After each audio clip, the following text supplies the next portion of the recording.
ఈరోజు big boss 10 అగ్ని పరీక్ష సీజన్ 2 లో ఎపిసోడ్ నెంబర్ 3. ఈ రోజు ఫస్ట్ వచ్చిన కంటెస్టెంట్ ఎవరంటే శివ సృష్టి గారు. ఆమె రావడంతోనే ర్యాంప్ వాక్ చేస్తూ వచ్చారు జడ్జెస్ ని ఇంప్రెస్ చేయడానికి. జడ్జెస్ ఆమెను ఇంట్రడ్యూస్ చేసుకున్నారు. ఆమె ఒక మోడల్ అంట. తర్వాత ఆమె లవ్ స్టోరీ చెప్పింది, లవ్ ఫెయిల్యూర్ గురించి చెప్పింది. తర్వాత శ్రీముఖ్ గారు వంట వచ్చా అడిగారు ఆమెని. అలా అలా వచ్చు అని చెప్పారు. దానికి శ్రీముఖ్ గారు ఏమన్నారంటే చపాతీ చేయడం తెలుసా అని అడిగారు. సృష్టి గారు దానికి క్యూట్ గా సమాధానం చెప్పారు. నాకు చపాతీ చేయడం తెలుసు, కాకపోతే అప్పుడు అయిపోతున్నది, చాలా ఫన్నీగా అన్నారు. తర్వాత శ్రీముఖ్ గారు ఏమో చపాతీ పిండి తీసుకొచ్చి ఇచ్చారు కలపమని. కలిపేటప్పుడు ఏం చేశారంటే శ్రీముఖ్ గారు కాస్త నీళ్ళు ఎక్కువ పోసేశారు. కావాలని చేశారనమాట, ఇరిటేటింగ్ చేయడానికి. అప్పుడు అది చపాతీ పిండి బదులుగా ఇడ్లీ పిండిలా తయారైంది. తర్వాత మళ్ళీ కాస్త పిండి యాడ్ చేసుకుని పిసుకుతూ ఉంటే మళ్ళీ పోయడానికి స్టార్ట్ చేశారనమాట శ్రీముఖ్ గారు. అప్పుడు తీసుకుని సైడ్ వెళ్ళిపోయింది ఆమెకి దొరకకుండా. సో ఎస్కేప్ అయింది అనమాట దాంట్లో నుంచి. దానికి శ్రీముఖ్ గారు అన్నారు, సీరియస్ అవునన్నావు, సీరియస్ అయ్యావేంటి ఇప్పుడు అని అడిగితే దానికి సృష్టి గారు అన్నారు, అవసరమైన చోట అవుతాను నేను కూడా అన్నారు. బిందు గారు ఒక ప్రశ్న అడిగారు, you love good boys or bad boys అని. దానికి సృష్టి గారు మొహమాట లేకుండా బ్యాడ్ బాయ్స్ అని చెప్పేశారు. జడ్జెస్ ఫేస్ లలో ఒక ఎక్స్ప్రెషన్. అన్ని ఆర్గ్యుమెంట్స్ తర్వాత నవదీప్ గారు, అభిజిత్ గారు గ్రీన్ సిగ్నల్ అయితే చూపించేశారు. తర్వాత బిందు గారు మాత్రం రెడ్ సిగ్నల్ ఇచ్చి హోల్డ్ చేశారు నెక్స్ట్ లెవెల్ కోసం. అది ఆమె స్టోరీ. నెక్స్ట్ వచ్చింది అయ్యప్ప సాధు గారు. తను వస్తూ పూజారి గెటప్ లో హారతి గంట తీసుకొచ్చి హారతి ఇస్తా ఉన్నాడు అనమాట, అన్ని చూపించి. ఏంటి పూజారి వచ్చేసాడండి, అయిపోయింది కదా ఆల్రెడీ పూజ ఈవెంట్, మళ్ళీ ఎందుకు వచ్చాడని లైట్ గా కిండల్ గా చేశారు వీళ్ళు జడ్జెస్. తర్వాత స్వీట్స్ ఇచ్చి వెళ్ళిపోయాడు. మళ్ళీ రీగెటప్ అంటే నార్మల్ డ్రెస్ వేసుకొని రిమో లాగా వచ్చాడు మళ్ళీ. యాక్చువల్ గా అతను పూజారంట. పూజారంటే ఇవన్నీ చేస్తున్నాడు, పూజకే సరిపోతాడా అనేసి ఆ ఊర్లో వాళ్ళంటే, లేదు నాకు అన్ని టాలెంట్ ఉంది నిరూపించుకుంటానని చెప్పేసి వచ్చాడండి ఇక్కడికి. అతని గురించి కొన్ని అడిగారు, అతను చెప్పాడు. సో కొన్ని డాన్సులు చేయమన్నారు, టాస్క్లు ఇచ్చారు, చేశాడు. అన్ని యావరేజ్ గా ఉందని చెప్పి రిజెక్ట్ చేసేసారు అతన్ని. మూడో కంటెస్టెంట్ గా వచ్చింది అపర్ణ గారు. ఆమె ఒక రన్నరు అండ్ కోచ్ కూడా అంట. దేనికంటే డిఫెన్స్, పోలీస్, ఆర్మీకి వెళ్లే వాళ్ళకి కోచింగ్ ఇస్తారంట. 6 months క్రితమే పెట్టారంట కోచింగ్ సెంటర్. సో ఎలాగైనా ఆమెని ప్రూవ్ చేసుకోవాలని బిగ్ బాస్ వెళ్ళాలని వచ్చారంట. సో జడ్జెస్ అడిగారు, నీకు ఇది సరైన ప్లాట్ఫామ్ కాదు, నీకు కావాలంటే మేమందరూ మా స్టోరీలో పెట్టి నీవు పాపులర్ ఎలా చేస్తామంటే, లేదు సార్ నాకు ఇదే కావాలి, నేను ఇక్కడికి వస్తే ఫేమస్ అయిపోతా అని చెప్పారు. ఆమె కొన్ని ఆర్గ్యుమెంట్స్ తర్వాత, ఇది నీకు కరెక్ట్ కాదమ్మా, నీకు కరెక్ట్ అయిన ప్లాట్ఫామ్ ఇది కాదు, నువ్వు ఉన్నదాన్నే ఇంప్రూవ్ చేసుకో, అదే నీకు కరెక్ట్ అని చెప్పారు. ఆమె ఏడుస్తూ చాలా ఫీల్ అయింది. ఆమె ఏడ్ చేసింది, స్టేజ్ మీద ఏడ్ చేసింది, వెళ్తుంది వస్తుంది, నువ్వు ఫీల్ అవ్వద్దని చెప్తున్నా సరే వెళ్తుంది వస్తుంది. ఒకసారికి శ్రీముఖ్ గారి కోపం వచ్చి, వెళ్తున్నావు వస్తున్నావు, నువ్వు అవసరం లేదు వెళ్ళిపోతుంటే అనేసి కోపంతో చెప్పేటప్పటికి కాసేపు తర్వాత చెప్పి ఆమెని రిజెక్ట్ చేసి పంపించేశారు. 4th కంటెస్టెంట్ గా వచ్చింది రామకృష్ణ గారు. వచ్చిన వెంటనే నేను శ్రీముఖ్ గారి దగ్గర ఆశీర్వాదం తీసుకోవాలి, చేసుకోవచ్చా అన్నారు. సరే చేసుకోమన్నారు జడ్జెస్. కొంచెం డిఫరెంట్ గా చేసుకోవచ్చా అన్నారు. వెంటనే అతను షర్ట్ తీసేసి ఏదో చేయాలని చూస్తా ఉంటే శ్రీముఖ్ గారు, వామ్మో ఇవేంద్ర ఆవిడు షర్ట్ తీస్తున్నాడు అని క్యూట్ గా చెప్పారు. తర్వాత అతను ఏం చేశాడంటే ఒక స్టంట్ చేశాడు అనమాట. చేతుల కింద పెట్టి కాలు పైకి లేపి ఇట్లా పుషప్స్ చేసేటట్టు చేతుల కింద ఉంది, పైన ఎయిర్ లో కాళ్ళు ఉన్నాయన్నమాట. అతను చేస్తూ నన్ను ఆశీర్వదించండి అన్నాడు. ఈమె క్యూట్ గా ఆశీర్వించేస్తాను అబ్బా అని చెప్తారనమాట. అది చాలా బానే ఉంది. ఆ తర్వాత జడ్జెస్ అడుగుతారు, నీ టాలెంట్ ఏంటని అడిగితే, నా టాలెంట్ వచ్చి మోటివేటర్ అండ్ కంటెంట్ క్రియేటర్ అని చెప్తాడు. అదే కాకుండా నవరసాలు తెలుసు నాకు అని చెప్తాడు అనమాట. శ్రీముఖ్ గారు అంటారు, నవరసాలు అంటే ఏంటో తెలుసా నీకని. అతను దానికి అంటాడు, నవరసాల్లో నా రసం వేరు అంటాడు. బిందు గారు దానికి, అప్పుడు నీ రసం ఏందో చెప్పు అంటుందన్నమాట. అతను అంటాడు, లవ్ గురించి, లవ్ ఫెయిల్యూర్ అయిన వారి గురించి, ఇంకా ఫిట్నెస్ గురించి నేను మోటివేట్ చేస్తాను అని చెప్తాడు అనమాట. అప్పుడు సరే అనేసి నవదీప్ గారు దిగి స్టేజ్ మీదకి వస్తాడు. వచ్చి నాది లవ్ ఫెయిల్యూరు, నన్ను మోటివేట్ చెయ్యి, ఎలా చేస్తామని. అప్పుడు ఎట్లా ట్రై చేస్తాడు. అతను ఏం చేస్తాడో అతనికే తెలియకుండా, నువ్వు నన్ను మోటివేట్ చేయకుండా నువ్వు నాకు చెప్తావేంటి అనేసి క్యూట్ గా నవదీప్ గారు చెప్తారు. అది అక్కడ రిజెక్ట్ అయిపోతాడు నవదీప్ గారి దగ్గర నుంచి. ఆ నవదీప్ గారు ఏమంటాడంటే, నీ టాలెంట్ నాకు నచ్చలేదబ్బా అనేసి రెడ్ సిగ్నల్ చూపిస్తాడు అనమాట. సో అతని దగ్గర ఫెయిల్యూర్ అయిపోతాడు. తర్వాత అమ్మాయిల గురించి లవ్ ఫెయిల్యూర్ అయింది కొన్ని టాపిక్ మీద బిందు గారు సీరియస్ అయ్యి అలా అలా నువ్వు చేస్తావు అనేసి సీరియస్ గా మాట్లాడతారు అనమాట. స్టేజ్ సైలెంట్ అయిపోయేలాగా మాట్లాడారు. అప్పుడు ఇది ఒక రసం తెలుసా నీకు, నవరసాలు ఇది ఒక రసం తెలుసా నీకు అనేసి క్యూట్ గా బదిలిస్తారు. వామో దానికి చెప్పారు అనుకున్నా నేను కూడా. తర్వాత ఏమైందంటే ఆమె కూడా నీ టాలెంట్ నాకు నచ్చదని చెప్పేసి రెడ్ సిగ్నల్ చూపించేశారు. ఫైనల్ గా అభిజిత్ గారు ఏం చెప్పారంటే, సరే వాళ్ళిద్దరూ నీకు రెడ్ సిగ్నల్ ఇచ్చారు, నేను ఫైనల్ ఒక టాస్క్ ఇస్తాను, దాన్ని చేసావంటే నేను ఆలోచిస్తాను నీకు గ్రీన్ సిగ్నల్ ఇయ్యాలా కాదనేసి అని చెప్పి అక్కడ ఒక బ్యారల్ ఉంది కదా దాన్ని తీసుకొని బాహుబలిలా నడిచిరా అని చెప్పి చెప్తారు అనమాట. అతను తీసుకొని వచ్చి బాహుబలిలా నడిచి వస్తారు. తర్వాత అక్కడ పెట్టి అదే బాహుబలిలో శివలింగాన్ని తీసుకొని వస్తారు కదా ఆ గెటప్, ఆ బ్యారల్ తీసుకొని పైన పెట్టుకొని వచ్చి నడుచుకొని వచ్చి అక్కడ పెట్టి ఇట్లా అని ఏదో ఒక ఇది ఇస్తాడు అనమాట, స్టిల్ ఇస్తాడు. తర్వాత గోల్స్ చుట్టుకొని ఫైట్ చేసి ఎలా చూస్తుంటే నీకు ఎవరన్నా హెల్ప్ కావాలంటే అభిజిత్ గారిని పంపిస్తారు. అభిజిత్ గారు వెళ్ళిన తర్వాత అతను ఇట్ట కాసేపు అన్న తర్వాత ఓకే అభిజిత్ గారు కొద్దిగా ఇంప్రెస్ అవుతారు. సరే నీకు ఇంకొక ఛాన్స్ ఇస్తా అని చెప్పి గ్రీన్ సిగ్నల్ చూపిస్తారు అనమాట. అతనికి గ్రీన్ సిగ్నల్ చూపించి అతన్ని హోల్డ్ లో పెట్టి పంపించేశారు. అది విషయం. ఇప్పుడు వచ్చిందయ్యా, ఇప్పుడు దాకా వచ్చిన కంటెస్టెంట్ లోకి నాకు గూస్ బంప్స్ వచ్చిన కంటెస్టెంట్ ఎవరంటే ఈవిడే. ఈమె పేరు రాజకుమారి గారు. ఇది సాధారణ పల్లెటూరు నుంచి చాలా స్ట్రగుల్స్ ఫేస్ చేసుకొని ఇక్కడికి వచ్చారంట. ఆమె కథ విన్నాక అసలు ఇలాంటి టోల్లో వెళ్ళాలి బిగ్ బాస్ లోకి అనిపించింది నాకైతే. మీరు చూసిన తర్వాత మీరే అనుకుంటారు లాగని. నాకైతే ఒకనొక టైంలో కంట్లో కూడా నీళ్ళు వచ్చేసింది నాకు. నిజమే, అసలు నేనే కాదు జడ్జెస్ కూడా అట్లే ఫీల్ అయ్యారు. ఎందుకు చెప్తున్నానంటే రియల్ స్టోరీ. ఆమెకి యాక్చువల్ గా ఇష్టం లేకుండా ఆమెని వాళ్ళ మామయ్యకి ఇచ్చి పెళ్లి చేసేసారంట. తర్వాత ఏమైంది, 3 నెలలకి ఈమె తెలియకుండా వేరే ఆమెని పెళ్లి చేసుకున్నాడంట అతను. తర్వాత ఒక సంవత్సరం తర్వాత ఈమెని వేరే వాళ్ళకి ఇచ్చి పెళ్లి చేశారు. అతనికి కూడా ఇష్టం లేదా ఏమో తెలియదు కానీ సరిగ్గా ఉండటం లేదంట. ఈమెకి 3 పిల్లలు పుట్టిపోయారు. ఆ పిల్లల కోసం ఎలాగో ఎన్నో ఇబ్బందులను ఫేస్ చేసి ఆ పిల్లలకు సాగుకుంటూ వస్తుంది. వీళ్ళు అడ్డారు, నీ జీవనోపాధికి ఏం చేస్తున్నావు అంటే, నా జీవనోపాధికి నేను సరదాగా నేర్చుకున్న టైలరింగ్ నన్ను కాపాడుతా ఉంది ఇప్పటి వరకు, అది నన్ను పోషిస్తా ఉందని చెప్పారనమాట. ఇవన్నీ జరుగుతున్నప్పుడు ఆమెకి యాక్సిడెంట్ అయిందంట. యాక్సిడెంట్ అయినప్పుడు ఇక్కడ ఉన్న బోన్ విరిగిపోయి చాలా ఇబ్బంది పడ్డాడంట. పిల్లలు కూడా భయపడేంతలా అయిపోయిందంట. తన పిల్లలే తన దగ్గరికి రాలేనంత పరిస్థితికి వచ్చేసారంట. దాన్ని చూసి చాలా బాధేసిందంట ఆమె. పాపం ఆమెకే కాదు ఎవరికైనా అంతే కదా, తన పిల్లల దగ్గర రాకపోతే ఎవరు మాత్రం గమ్మంటారు చెప్పండి. అసలు అసలు చాలా కష్టం అది. మన పిల్లలే మన దగ్గర రాలేకపోతున్నారే భయపడి అనే అంత ఫీల్ అయ్యారు. అయినా సరే ఆమె ఇన్నిటిని ఫేస్ చేసి, అంటే ప్రాణం అయితే పోలేదు, నేనైతే బతికాను కదా, ఎలాగైనా సాధించి చూపించాలనే తపన అయితే ఆమెకు ఉంది. ఇలాంటి వాళ్ళని చూస్తే మనం నిజంగా చెప్తున్నా హార్ట్ఫుల్ గా ఎంకరేజ్ చేయలేదని డిస్కరేజ్ చేయకూడదు ఫ్రెండ్స్. మీరేమంటారు కామెంట్ చేయండి. ఆమె ఒక్కో మాట్లాడే మాట, ప్రతి మాట నా హార్ట్ ని టచ్ చేసింది అబ్బా.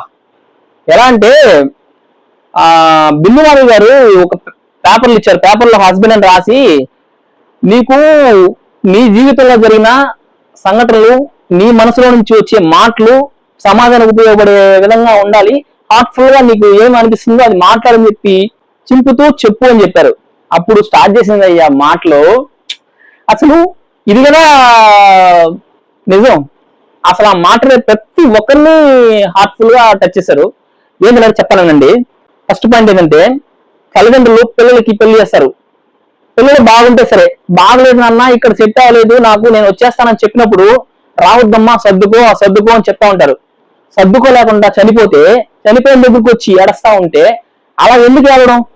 సర్దుకోకుండా సరేలే మనకి ఇబ్బంది ఉంటే వచ్చేసి నేను చూసుకుంటా అని చెప్పి భరోసా ఇచ్చుంటే ఆ అమ్మాయి బతికేది కదా, వేరే దారితో చూసుకునేది కదా. చచ్చిపోయిన తర్వాత ఏడవడం ఎందుకు? ఇది ఒక మంచి పాయింట్. తల్లిదండ్రులను బిడ్డల ఆవేదన అర్థం చేసుకోవాలని చెప్పింది అనమాట ఫస్ట్ పాయింట్. సెకండ్ పాయింట్ ఏమని చెప్పిందంటే, అబ్బాయి తల్లిదండ్రులు ఒక అమ్మాయి ఇచ్చి పెళ్లి చేస్తే మారుతారని పెళ్లి చేస్తారు. 30 సంవత్సరాలుగా మారిన అబ్బాయి ఈ పెళ్లి చేసిన తర్వాత మాట్లాడా? అలాంటి వాడికి ఇచ్చి అమ్మాయిని ఇచ్చి పెళ్లి చేస్తే అమ్మాయి జీవితం కూడా పోతుంది కదా. అదే మీ అమ్మాయి అయితే అలాంటి వాడికి ఇచ్చి పెళ్లి చేస్తారని అడిగింది. అసలు ఎక్సలెంట్. మంచోడు కాదని తెలిసినా కూడా ఎలా ఇచ్చి పెళ్లి చేస్తారు? వేరే అమ్మాయిని గొంతుకొచ్చినట్టే కదా. Excellent topic. మూడో టాపిక్ అబ్బాయి గురించి. పెళ్లి చేసుకొని పిల్లల్ని పోషించలేనాడు పెళ్లి మీద చేసుకుంటాడు, ఊరి మీద తిరిగేవాడు. అది నిజమే కదా. పెళ్లి చేసుకుని పిల్లలు కాపాడే శక్తి ఉంటేనే పెళ్లి చేసుకోవాలి, లేకపోతే చేసుకోకూడదు. నువ్వు ఫ్రీగా ఉంటే తిరుగు, పెళ్లి చేసుకుని తిరుగు, ఎక్కడికైనా తిరుగు, నిన్ను అడిగేవాళ్ళే. పెళ్లి చేసుకొని వేరే అమ్మాయి గొంతు వేయడం ఆ పిల్లల్ని నాశనం చేయడం చెప్పు. సూపర్ పాయింట్ అది. ఫైనల్ గా చెప్పింది, అలాంటి అమ్మాయిలు బయటకు వచ్చి ధైర్యంగా బతకాలనేది నేర్పించాలనుకుంటున్నా, దానివల్ల నేను బిగ్ బాస్కి వస్తున్నా అని చెప్పింది. సూపర్ ఉందబ్బా నాకైతే. నిజం, ఇలాంటి అమ్మాయిలే వచ్చి ఇన్స్పిరేషన్ గా నిలవాలి. అమ్మాయిల కోసం ధైర్యంగా ఎలా బతకాలో నేర్చుకోవాలి. నాకైతే భలే నచ్చింది ఈమె. ఫైనల్ గా ఈమెని సెలెక్ట్ చేసి ఇద్దరు సెలెక్ట్ చేసేసారు. ఫైనల్ గా నవదీప్ గారు అయితే గ్రీన్ సిగ్నల్ ఇచ్చేసారు. బిందు బాబు గారు ఇంకా టెస్ట్ చేద్దామని, నువ్వు కంటెంట్ క్రియేట్ కదా, ఏదైనా యాక్ట్ చేసి చూపిస్తావా అని అన్నారు. ఆమె నిజంగానే ఆల్రెడీ ఇన్స్టాగ్రామ్ లో కంటెంట్ క్రియేటింగ్ చేసి రీల్స్ చేస్తూ 1,00,000 మంది ఫాలోవర్స్ ఉన్నారంట. అసలు ఆమెని నల్లగొన్నామని గేల్ చేసిన వల్ల ఇప్పుడు ఆమెని మెచ్చుకుంటున్నారంట. ఆ స్థాయి నుంచి ఈ స్థాయికి వచ్చారంటే గ్రేట్ అసలు. ఆ దాంట్లో ఒక రీల్ చాలా వైరల్ అయింది, దాంట్లో చేస్తానంటే చేయమన్నారు. నిజంగా బాగా చేశారు, అసలు యాక్టర్ లాగే చేశారనమాట. నాకైతే నచ్చింది. తర్వాత శ్రీముఖ్ గారు నవదీప్ గారు చేసిన సినిమాలు అంటే ఇష్టం అని అడుగుతారు. అసలు చాలా ఇష్టం నాకు అని చెప్తారనమాట రాజ్ కుమార్ గారు. దానికి శ్రీముఖ్ గారు తన పక్కన ఉండాలనుకుంటున్నావా అంటారు. అంతెందుకు ఇప్పుడు ఉండాలనిపిస్తుంది నాకు అంటారు అనమాట. దానికి వెంటనే నవదీప్ గారికి ఎందుకు వస్తారు, తన పక్కన ఉండాలంటే నన్ను ఇంప్రెస్ చేసేలా నువ్వు చేయాలంటే ఒక పేపర్ పెన్ ఇస్తే నేను చేస్తానని చెప్తారనమాట. తర్వాత పేపర్ పెన్ తెచ్చిస్తారు. అప్పుడు ఆమె ఏం చేస్తుందంటే రివర్స్ రాస్తుంది. ఇట్లా రాకుండా లెఫ్ట్ లో రైట్ రాసి చూపిస్తుంది అనమాట. ఆ రాసింది చదవమంటారు. చందమామ సినిమాలో నా చందమామ నవదీప్ గారు అని ఎగ్జిక్యూటివ్ చెప్తారు. ఇప్పుడు చెప్పొచ్చో చెప్పకూడదో మళ్ళీ పుడతావేంటి అనేసి ఐ లవ్ యూ నవదీప్ గారు అని చెప్పేస్తారు. దానికి రెస్పాన్స్ గా నవదీప్ గారు కూడా లవ్ యూ టూ అనేసి చెప్తారు. దానికి చెప్తారు అనమాట రాజకుమారి గారు, ఈ సీన్ కట్ చేయబాకండి, నాకు కూడా ఐ లవ్ యూ చెప్పారు, ఇలాగే చూపించండి అని చెప్తారు. అందరూ నవ్వుకుంటారు. దానికంటారాడ ఈ సీన్ చూసి వాళ్ళ ఊర్లో వాళ్ళు కుళ్ళి సావంట. అసలు నిజంగా అంత మనసులో కల్మషం లేకుండా మాట్లాడుతున్నారు ఆవిడ. ఇలాంటి వాళ్ళని మనం ఎంకరేజ్ చేసి బిగ్ బాస్ లో పంపించాలనుకుంటున్నాం ఫ్రెండ్స్. మీరు కూడా మీరు ఏమంటారో కామెంట్ చేయండి. నవదీప్ గారితో ర్యాంప్ వాక్ చేయమంటే హ్యాపీగా అసలు చేసేస్తా అని చెప్పేసి పట్టుకునేసి ఇద్దరు నడుస్తారు అనమాట. శ్రీముఖ్ గారు అంటారు, దీన్ని చూసి మీ ఊళ్ళో పులి సావాలా అంటారు అనమాట క్యూట్ గా. చాలా బాగుంది. తర్వాత బిందు మాధవ్ గారు కూడా గ్రీన్ సిగ్నల్ చూపించి సెలెక్ట్ చేసేస్తారు. ముగ్గురు సెలెక్ట్ చేసిన వ్యక్తి ఈ రోజు ఈమె రాజకుమారి గారు. అసలు ఇలాంటి వాళ్ళని సెలెక్ట్ చేయకపోతే మాత్రం నిజంగా అసలు అన్ఫేర్ అయింది. అది వాస్తవం చెప్తున్నా, జడ్జెస్ క్లియర్ గా చేస్తున్నారు, ఎలాంటి మిస్టేక్స్ అయితే లేదు. ఫస్ట్ ఎపిసోడ్ లో ఒక ఇద్దరు గురించి లైట్ గా బ్యాడ్ గా మాట్లాడే కానీ ఈ జడ్జిమెంట్ విషయంలో మాత్రం ఎక్సలెంట్ గా చేస్తారు. నవదీప్ గారు అభిజిత్ గారు కాంప్రమైజ్ అయినా కూడా బిందు మాధవ్ గారు అయితే అస్సలు కాంప్రమైజ్ అవడం లే. 100% అవుట్పుట్ ఇస్తే గానీ సెలెక్ట్ చేయటం లేదు. వీళ్ళు సెలెక్ట్ చేసే వాళ్ళు ఎలా ఉన్నారంటే అసలు వీళ్ళు సరే ఎదగలుగుతారు, బిగ్ బాస్ లోకి వెళ్ళి ఉండగలుగుతారు. అలాంటి వాళ్ళే అంటే వాళ్ళు ఏం నేర్పించాలనుకుంటున్నారు అనే విషయాన్ని ఇక్కడ చూసే కదా మనకు పంపిస్తారు. వీళ్ళు సెలెక్ట్ చేసే వ్యక్తులు అయితే 100% సూపర్. నెక్స్ట్ కంటెస్టెంట్ గా వచ్చింది లయ గారు. ఈమె హైదరాబాద్ నుంచి వచ్చారంట. ఆమె రావడమే ఖుషిగా వచ్చారు. వచ్చి హైదరాబాద్ యాస్తో కొంచెం మాట్లాడి కొంచెం ఇంప్రెస్ చేసేలా చేశారు. ఆమెని తెలుగులో ఇంట్రొడ్యూస్ చేసుకున్నారు. అప్పుడు ఆమె గురించి ఇంట్రొడ్యూస్ చేసుకున్నారు అనమాట. తర్వాత ఒక పాట పెట్టి డాన్స్ అన్నారు, డాన్స్ స్టార్ట్ చేశారు. ఆ డాన్స్ చూసి నవదీప్ గారు వెళ్ళి కూడా డాన్స్ స్టార్ట్ చేశారు అనమాట కూడా వేయడానికి. నన్ను చూసి చాలా మంది చిన్నపిల్లగా ఏం చేస్తావులే అనుకుంటారు, కానీ నేను మెంటల్ గా ఫిజికల్ గా స్ట్రాంగ్ అని చెప్తాను అనమాట. అప్పుడు వెంటనే శ్రీముఖ్ గారు నువ్వు అంత స్ట్రాంగ్ అయితే నేను క్లాస్ ఇస్తాను చేయని చెప్పి ఆడ గోన్ తీసుకోమంటారు. గోన్ వెనకాల పెట్టుకోమంటే పెట్టుకుంటది. ఆ ఊరికి ఇలా అయితే పడిపోద్ది. ఎందుకు అది చేశారంటే నువ్వు పట్టుకోమన్నాను కదంట, నువ్వు లాతో నాకే తెలుసు అని క్యూట్గా చెప్తారు ఏమి. ఆ తర్వాత సరే వెయిట్ ఉంటే తెలుస్తారు కదని చెప్పి అక్కడ 1.5 kg ఉండే బ్యాగ్స్ తీసుకొని వచ్చి పెడతారు అనమాట. ఒక 7 బ్యాగ్స్ పెడతారు. ఆ తర్వాత అట్లా పెట్టుకునే టాస్క్ ఇస్తే పెట్టుకునే మాట్లాడమంటారు అనమాట. అంటే వెయిట్ మొయ్యగలుగుతుందా టెస్టింగ్ చేశారు అనమాట. ఇంకో విషయం, ఆమె నేను ఒక ఫుడ్ అని చెప్పింది. దానికి శ్రీముఖ్ గారి ఎక్స్ప్రెషన్ తో ఫుడ్గా అంటే ఎస్ ఐ లవ్ ఫుడ్ అని చెప్తారు క్యూట్ గా. ఆమె ఇంకో మాట ఫన్నీగా ఉంది, నేను ఇప్పుడే వింటున్నానంటే స్కూల్ డేస్ లో ఇంతే ఉంటా అనేసి చెప్పేటప్పటికి అందరూ జడ్జెస్ అంతా నవ్వుకున్నారు. చెప్పని మర్చిపోయినా, ఆమెకు ఒక టాస్క్ ఇచ్చారు కదా బ్యాగ్ పెట్టుకొని, అప్పుడు ఒక్కొక్కరిని నామినేట్ చేయమంటే ఒక్కొక్క రీజన్ తో నామినేట్ చేస్తారు ఆమె. సో దానికి ఆర్గ్యుమెంట్ చేసుకుంటారు వీళ్ళు కూడా, అది బానే ఉంది. బిందు గారు ఏమంటారంటే నువ్వు ఇంత యాక్టివ్ ఉన్నావు నీ కోపం వస్తుందా అని అంటారు. ఏమంటారు డెఫినెట్ గా వస్తుంది, నాకు ఇన్ని ఉంటుంది కోపం అని చెప్తారనమాట. తర్వాత శ్రీముఖ్ గారు జడ్జిమెంట్ కి టైం అయింది అడుగుదాం జడ్జిమెంట్ అని అడిగితే అభిజిత్ గారు గ్రీన్ సిగ్నల్ చూపిస్తారు. తర్వాత నవదీప్ గారు అడుగుతారు. నవదీప్ గారు కూడా కొన్ని మాట్లాడిన తర్వాత గ్రీన్ సిగ్నల్ చూపించేస్తారు. ఫైనల్ గా బిందు మాధవ్ గారు మాత్రం ఇంకా నేను చూడాలి నెక్స్ట్ లెవెల్ అని చెప్పి రెడ్ సిగ్నల్ చూపించారు అనమాట. ఇది ఈ స్టోరీ. తర్వాత ఇతను కంటెస్టెంట్ ఎవరంటే వెంకీ వైబ్.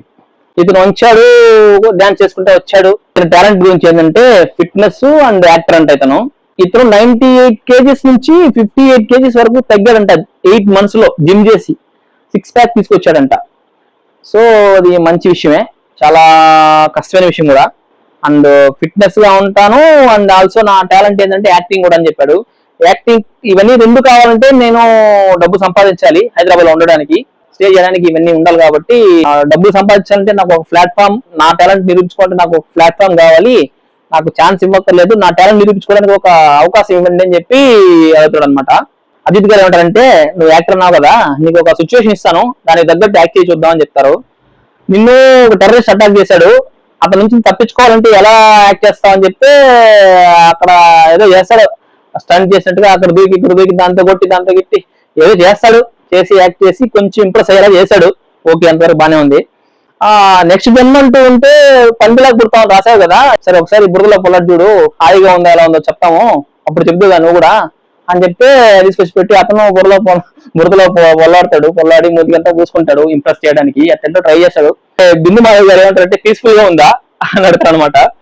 దానికి ఇతను యా పీస్ఫుల్ గా ఉంది మేడం, చాలా పీస్ఫుల్ గా ఉంది అంటాడు. ఎందుకన్నాడో మరి నాకు తెలీదు. నవదీప్ గారు అంటారు, నిన్ను ఎందుకు బిగ్ బాస్ హౌస్ లో పంపాలా, నువ్వు అసలు చాలా కామెడీగా ఉన్నావు, కామెడీ అంటే నువ్వు కామెడీ చేస్తున్నావు కాదు, నీ ప్రవర్తనే కామెడీగా ఉంది మాకు అంటాడు. ఇతను అంటాడు, బిగ్ బాస్ లోకి వెళ్తే ఫిజికల్ టాస్క్ నేను ఆడగలను, అలాగే ఎంటర్టైన్ చేయగలను, ఎందుకంటే యాక్టర్ కాబట్టి అని చెప్తారనమాట. అక్కడ బిగ్ బాస్ ఎలా అంటే అలా చేస్తాను అనేసి సమాధానం చెప్తారనమాట. ఇంకో పాయింట్, నేను సిచ్యువేషన్ తగ్గట్టుగా కామెడీ కూడా చేయగలను అంటాడు.